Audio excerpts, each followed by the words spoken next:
This is a story about a world obsessed with stuff. It's a story about a system in crisis. We're trashing the planet, we're trashing each other, and we're not even having fun. The good thing is that when we start to understand the system, we start to see lots of places to step in and turn these problems into solutions.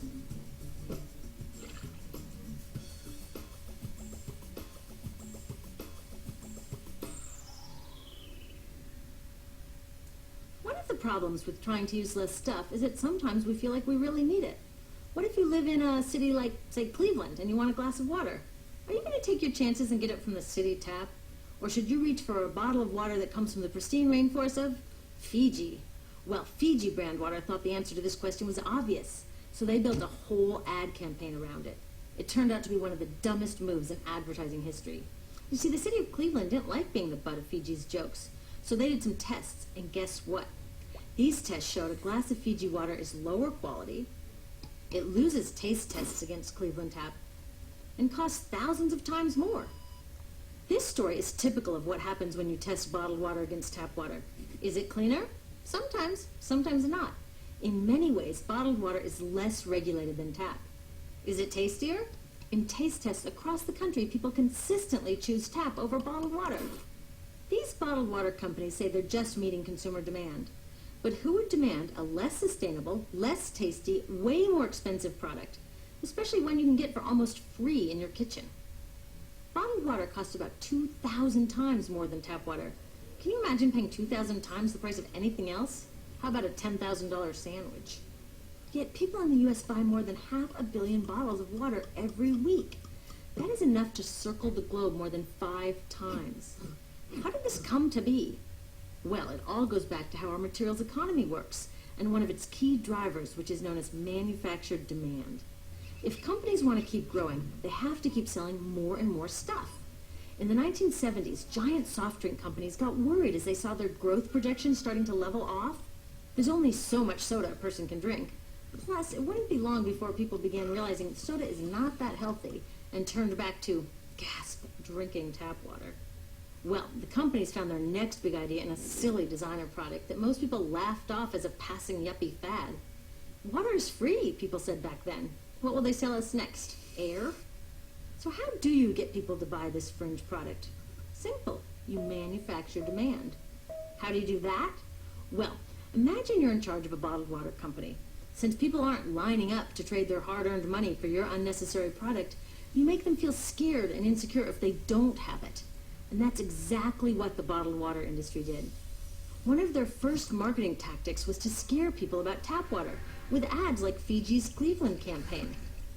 When we're done, one top water executive said, tap water will be relegated to showers and washing dishes. Next, you hide the reality of your product behind images of pure fantasy. Have you ever noticed how bottled water tries to seduce us with pictures of mountain streams and pristine nature? But guess where a third of all bottled water in the U.S. actually comes from? The tap.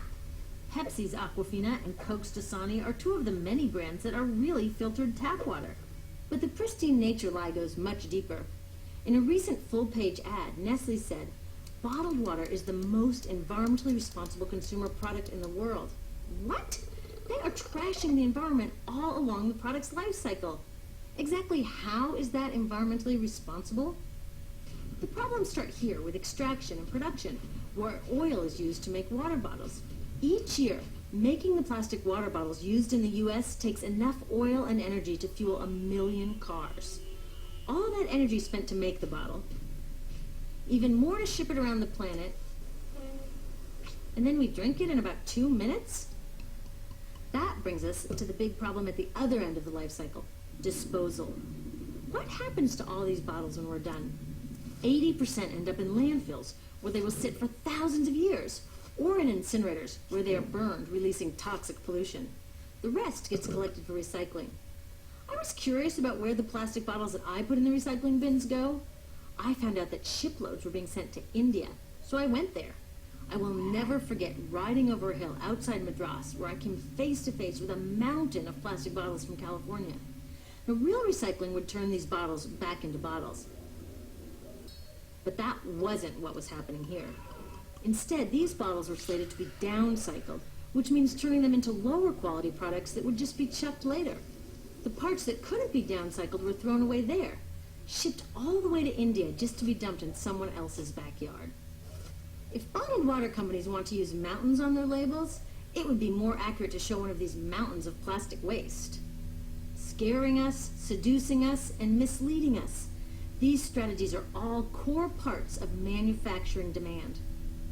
Once they've manufactured all this demand, creating a new multi-billion-dollar market, they defend it by beating out the competition. But in this case, the competition is our basic human right to clean, safe drinking water. Pepsi's vice chairman publicly said, the biggest enemy is tap water. They want us to think it's dirty and bottled water is the best alternative.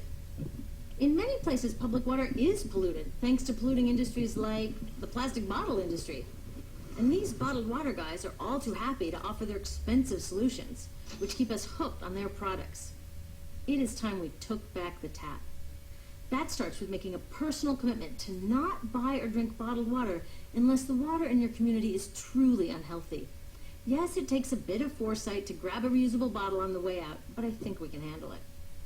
Then take the next step. Join a campaign that's working for real solutions, like demanding investment in clean tap water for all.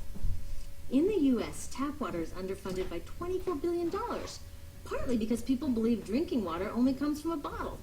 Around the world, 1 billion people don't have access to clean water right now. Yet cities all over are spending millions of dollars to deal with all the plastic bottles we throw out. What if that money was spent improving our water systems, or better yet, preventing pollution to begin with? There are many more things we can do to solve this problem. Lobby your city officials to bring back drinking fountains. Work to ban the purchase of bottled water by your school, your organization, or entire city. This is a huge opportunity for millions of people to wake up and protect our wallets, our health, and the planet. The good news is it's already started. Bottled water sales have begun to drop while business is booming for safe, refillable water bottles. Yay! Restaurants are proudly serving tap, and people are choosing to pocket the hundreds or thousands of dollars they would otherwise be wasting on bottled water. Carrying bottled water is on its way to being as cool as smoking while pregnant. We know better now. The bottled water industry is getting worried because the jig is up. We are not buying into their manufactured demand anymore.